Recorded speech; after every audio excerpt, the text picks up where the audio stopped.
চলে এলো আবার এক সাংস্কৃতিক মুখর সন্ধ্যা, রংতুলি স্টুডিওর 15th অ্যানুয়াল কনসার্ট।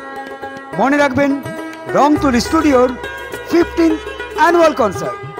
সময় আগামী 24 এবং 25শে মার্চ বিকেল 5টা। স্থান গঙ্গাবাগ ময়দান, মালদা। আসুন আগামী 24 এবং 25শে মার্চ। সাত সকালে আচমকায় ভেঙে গেল বেসরকারি শিক্ষা প্রতিষ্ঠানের প্রচারমূলক গেট।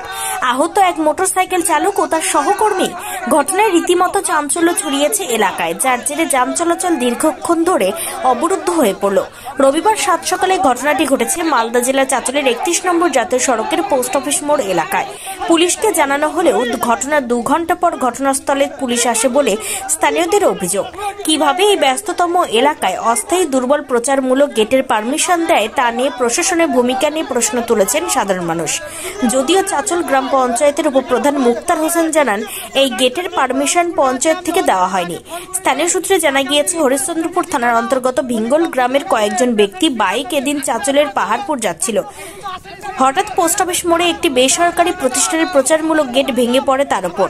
ঘটনায় জখম হয়েছে 2 জন এবং একটি মোটর বাইক ভেঙে যায়। জখম 2 ব্যক্তি চাঁচল সুপার স্পেশালিটি হাসপাতালে চিকিৎসাধীন। ঘটনাস্থলে পুলিশ আসলে পুলিশকে ঘিরে বিক্ষোভ দেখান আহত 2 ব্যক্তি, গ্রামের বাসিন্দারা এবং স্থানীয় বাসিন্দারা।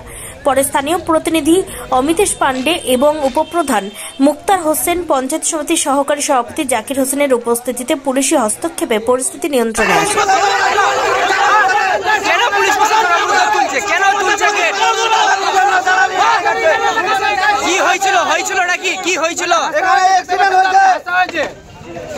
কখন হয়েছিল?